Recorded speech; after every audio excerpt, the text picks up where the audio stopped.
to another YouTube video by the Laramoto. I am going to be riding the Suzuki Katana today. This is the 2019 facelift, which is a really historic model that I'm looking forward to talking about.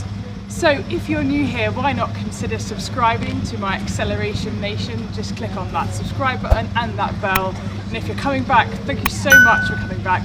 Why not share this and see if I can get a wide audience. See you in a bit.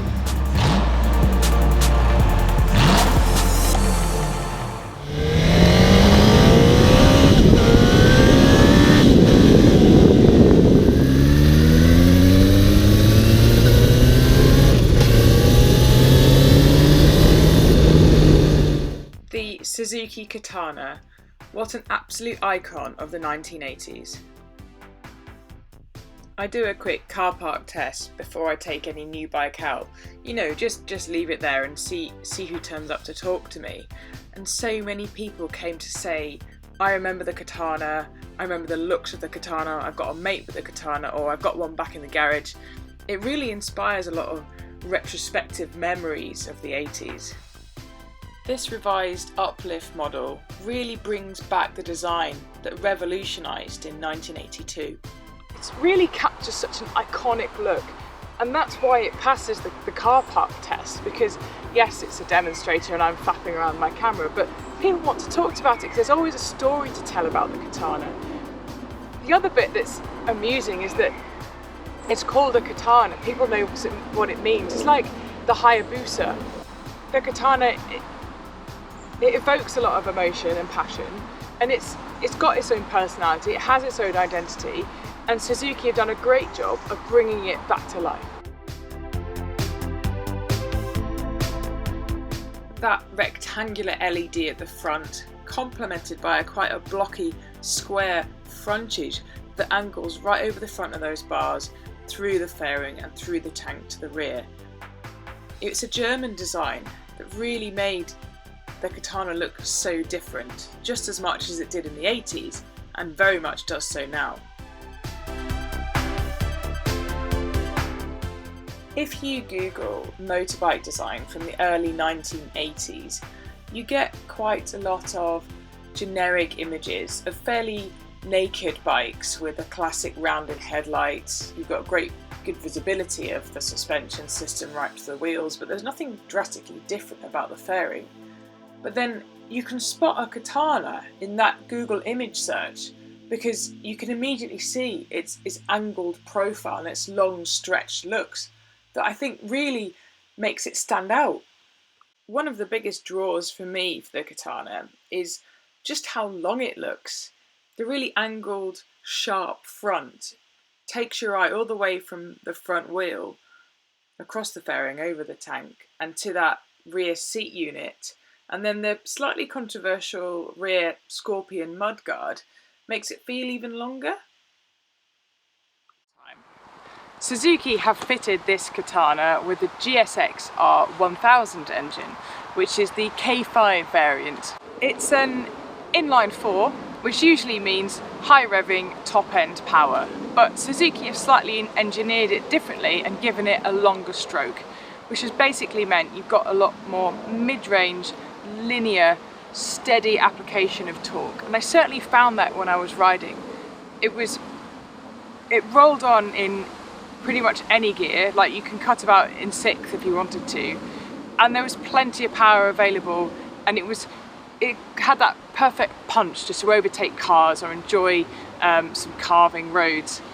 And it complemented that with the gravelly, almost raspy rawness that comes out of the exhaust system. So almost with a bit of supercharger whine. I know that doesn't make sense, but it just had this almost like a high pitch, and then the growl and the rasp just as you apply the power.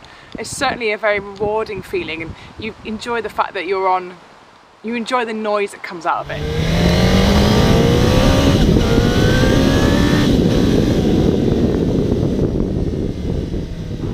The Suzuki Katana has 147 horsepower, which equates to about 108 Newton meters at 9,500 revs. So super torquey, loads of pole, linear acceleration, powerful bike. When I was riding it, I felt comfortable and stable, and that was very much complemented by the high touring style wide bars.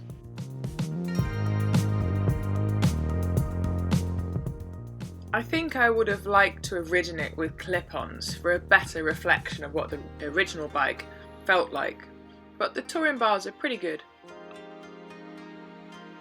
Those wide bars give you a lot more touring comfort, and the bike is designed for a little bit of city riding, a little bit of suburbia, and taking it out for a tour. But saying touring truly with this bike is a bit limited because the 12-litre tank is probably quite restrictive. However, it does do 50 miles to the gallon, so if you stop every 100 miles or so, touring on it is not an impossible thought. The other reason why you should consider buying this Katana and perhaps not going back to the 1980s is to make the most of the modern systems that Suzuki have furnished this version with. So that includes ABS and traction control and a low RPM assist just on the throttle just to prevent stalling it. It doesn't come with a quick shifter, so I went back to the clutchless shifting I'm used to when I was racing. I didn't find it bad at all. It also comes with the LCD screen, which is more than effective, and it has this really cool Katana logo. There's been a bit of a love-hate relationship with this scorpion tail that Suzuki chucked on this model.